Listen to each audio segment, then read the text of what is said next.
शहदाद कोट में Sindh secular study forum पारां comrade ॼाम साकी जी वरसीअ जी तक़रीब कोठाए खेसि भेटा पेश कई वई। उन मौक़े ते कामरेड ॼाम साकी जे किताब फ़तेह आख़िर अवाम जी थींदी जी महूरती तक़रीब पिण थी। कामरेड मोहम्मद उर्स, कामरेड ॼाम साकी जे पुट कामरेड सारंग, इदरीस चांडियो, अनवर पंवर, वहाब पिदराणी ऐं ॿियनि ख़िताब कंदे चयो त कामरेड ॼाम साकी पोरित तबिके जी ज़िंदगी जो मयार बहितर करण लाइ जाखोड़ कई। उन्हनि चयो त कामरेड ॼाम साकी तारीख़ सां निभायो उहो मज़दूरनि सां सचो हो। ॼाम साकी उन्हनि सियासतदाननि मंझां हो जेके अपग्रेड थियण बदिरां डिग्रेड थिया।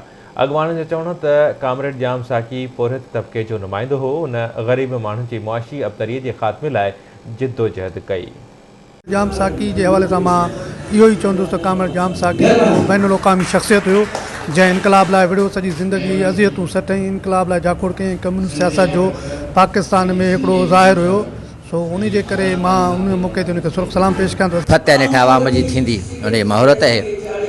असल में इहो कामरेड ॼाम साकी जी जेका जिदोजहद आहे उहा पूरे तबिके लाइ जिदोजहद आहे।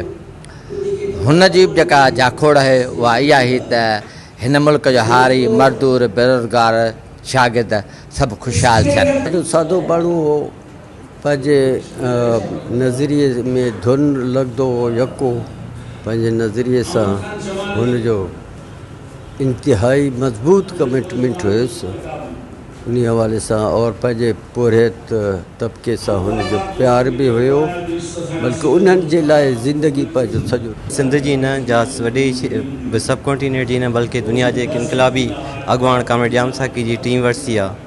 त असां हुनजो उहो ई पैगाम जेको आहे खणी अॻियां हलणु चाहियूं था त हारे न मज़दूरनि खे इन दौर में पुछण वारो केरु बि बचियो न आहे त कहिड़ी तंज़ीम जी या हुनजा जेका पुराणा दोस्त आहिनि त कोशिशि कनि था को अहिड़ो माहौल पैदा कजे जंहिंमें ग़रीबनि जी साराह लधी वञे। ॼाम साकी पंहिंजे दौर में जहालत सां, मज़हबी रुजत परस्ती सां, आमरियत सां, जागीरदारी सां लड़ाई कई ऐं उन में हुन रस्ता खोलिया ऐं हिते इनकलाबी तहरीक खे अॻिते वठी आयो। ऐं हू पंहिंजी ज़िंदगी में बि सादो हुयो ऐं सिंध जे सियासतदाननि मां ही चंद उहे सियासतदान हुआ जेके अपग्रेड थियण बजाए डिग्रेड थिया।